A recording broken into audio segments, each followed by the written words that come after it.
In question 3, we're given 3 vector fields, and we want to find some properties to do with these fields. So I'll start by writing out all the fields. We have that A1 is equal to A over S times phi hat. A2 is equal to B over R phi hat.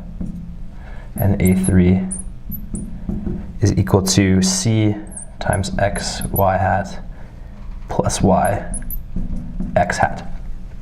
So these are the 3 vector fields that we are given in the problem. And of course we can right away kind of look at each of the 3 fields and see what coordinate system we want to work in. So here we have phi and S. So this is cylindrical. Cylindrical. I think I spelled that right. This one is R and phi, so we're going to say that's spherical. And this one is X and Y, which will be Cartesian. So it's nice just to kind of identify what the vector fields, what the coordinate systems are, what they depend on, so we can use those throughout the problem.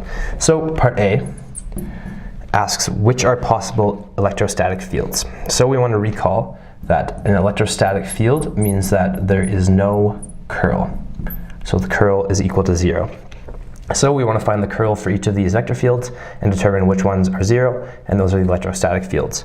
So we'll start with A1. We find the curl of A1, and I'll write down this big long expression which is given in your formula sheet, but the curl of A1 is simply 1 over S dA1Z d phi minus dA1 phi dz times S hat plus dA1 S by dz minus dA1Z by ds, and that's in the phi hat direction. And then we add on 1 over S. We have d by ds of S A1 phi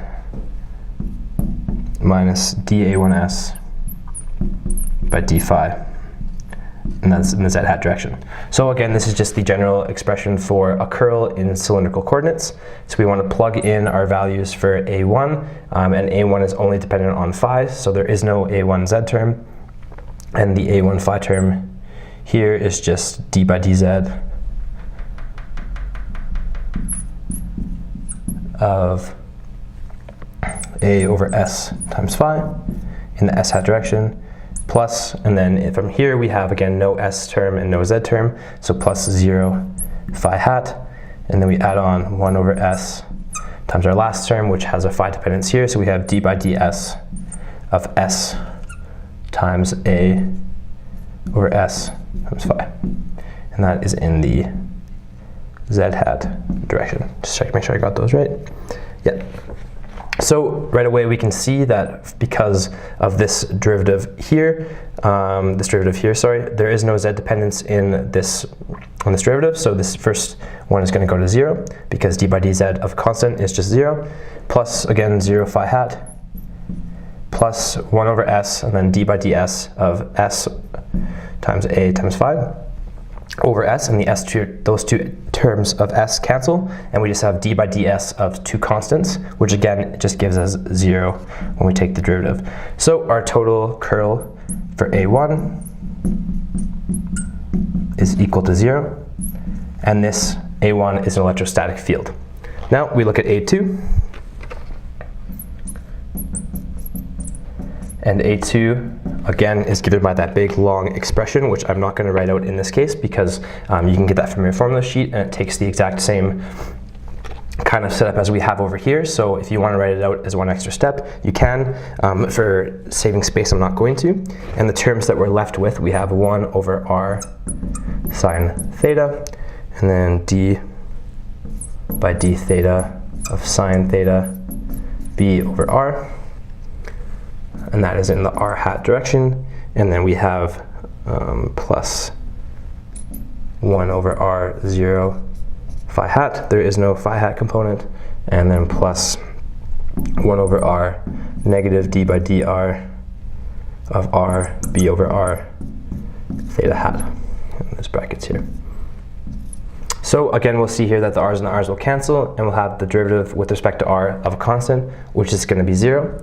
But for the first term, we have 1 over r sine theta, and then derivative of sine theta with respect to theta gives us cos theta times b over r, which are constants, and that's in r hat direction. And so the curl of A2 is equal to cosine theta times b over sine theta times r squared r hat.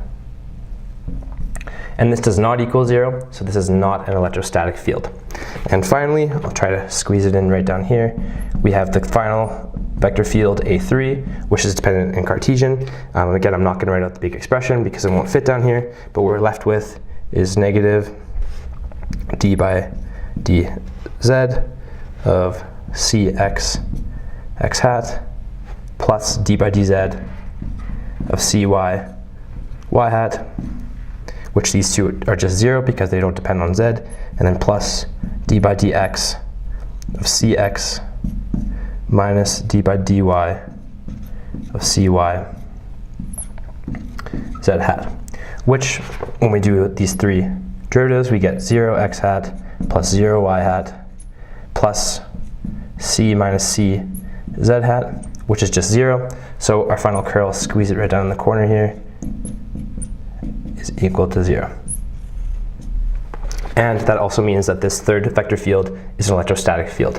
So just to recap what we went through, we initially had the three vector fields. We looked at the three coordinate systems of cylindrical, spherical, and Cartesian. And then we took the curl of each of these vector fields because the electrostatic fields have a curl that's equal to 0. We did those curls in the three coordinate systems. The coordinate systems for the curls, you can get those on your formula sheet. I wrote this one, the first one in cylindrical in its entirety. We did the derivatives, we got this equal to 0. This one I skipped a step and I didn't write out the entire derivative. You can do that on your own if you'd like, just to check to make sure that these are the terms that remain. And the curl gives us cosine theta b over sine theta r squared, which is not equal to 0, so this is not an electrostatic field. But we found that A1 and A3 were. So for part A, we have that A1 and A3 are electrostatic fields, but A2 is not. For part B, we want to find what are the magnetostatic fields. And we want to recall that for magnetostatic, we have the divergence of our vector field is equal to 0. So we take the divergence of these three vector fields. We'll start with A1, where again we want to write out the entire expression for the divergence in cylindrical, which is 1 over s d by ds of s times A1 s plus 1 over s d A1 phi by d phi plus dA1 z by dz. And this is just the general expression for divergence in cylindrical coordinates. So by plugging in the values that we have no A1s term because there's no s hat dependence in our vector field. So that's just 0. Plus, now the second one is going to be 1 over s d by d phi of A phi over s. Plus, again, there's no z term in our A1, so that's just 0.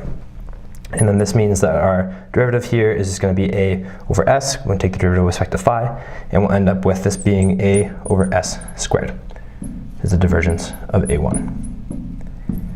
And we find that this is not equal to 0, so that means that this is not a magnetostatic field. Moving on to A2, we have the divergence of A2. And this time I will write out the entire expression just because we have a little bit more space. We have 1 over r squared d by dr of r squared A2r plus 1 over r sine theta, and that's going to be d by d theta of sine theta A2 theta. And then finally we have 1 over r sine theta times d by d phi of A2 phi. Where again, this formula is just on your formula sheet, and it's just the general expression for the divergence in spherical coordinates. By plugging in what we have, we do not have an r hat term in our A2, so that first one is 0. We also do not have a theta hat term in our A2, so that second derivative is also 0. And we end up with 1 over r sine theta d by d phi of b over r. Now this is just a constant, so the derivative of a constant is 0, and we have the divergence of A2 is equal to 0. So this is a magnetostatic field. And finally, for A3, we have the divergence of A3 in Cartesian, which is just d A3x by dx plus d of A3y by dy plus d of A3z by dz, which gives us, because we have dependence on x and y in our A3, we have d by dx of cy plus d by dy of cx plus 0 because there's no z hat, and of course these derivatives of constants are just 0, and we have the divergence of A3 is equal to 0, so it's a magnetostatic field. So again, we had our three fields from before. We recall that for a magnetostatic field, we want the divergence of that vector field to be 0. We take the divergence in the three different coordinate systems of our three different vector fields. We find that the first one in cylindrical coordinates is a over s squared, not a magnetostatic field, but the other two, A2 and A3, both give the divergence of 0, so these two are magnetostatic fields.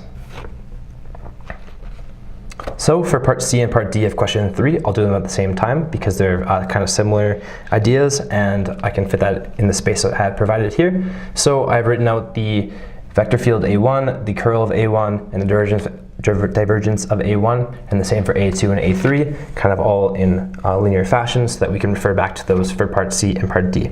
Part C asks us to find the charge density rho for any of the fields. So I'll find it for all three, just so that we can see what they all are.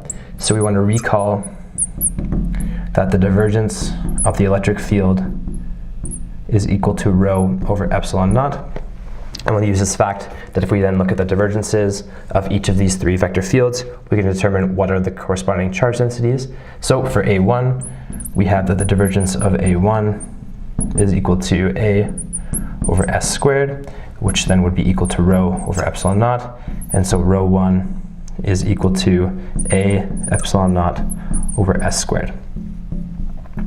For A2 and for A3, they will be equal to each other because they're both equal to 0. And of course, when this is equal to rho over epsilon naught, we find that rho 2 and rho 3 are 0. So there is no charge density for A2 and for A3. Now part D asks us to find the current density J for any of these fields. So we want to recall that the curl of the magnetic field B is equal to mu naught times our current density J, which is our volume current density. So now we look at the three curls of each of these vector fields, and we find that for A1 is equal to the curl of A3, which these are both equal to 0, which is equal to mu naught J. So of course J1 and 3, the current density for those two vector fields is just equal to 0. And finally, we find that for A2, this is not equal to 0. This is B over R squared cosine theta over sine theta times R hat. And this gives us that J2, the current density, is equal to B over R squared times mu naught cosine theta over sine theta R hat. Because again, this is just equal to mu naught times J. And we can divide through by mu naught to solve for J. So again, for part C and part D, we want to use all of the curls that we found from the previous A and B, and the divergence as well. And for finding the charge density, we have the divergence of the electric field is rho over epsilon naught. So if we treat these as electric fields, we can find that the charge density is just given by finding out what is the divergence. For A2 and A3, these are both equal to 0, so the charge density is also 0. But for A1, we have that rho 1 is equal to A epsilon naught over s squared. And similarly for part D, when we want to try to find what is the current density, we recall that the curl of the magnetic field B is equal to mu naught times J. We can solve through using A1 and A3 are equal to 0 to give us that J is equal to 0 for those two vector fields. And finally for A2, we get the current density as B over R squared mu naught cosine theta over sine theta in the R hat direction because of the curl of A2 that we found in part A. So those are the charge densities and the current densities for our vector fields for part C and part D.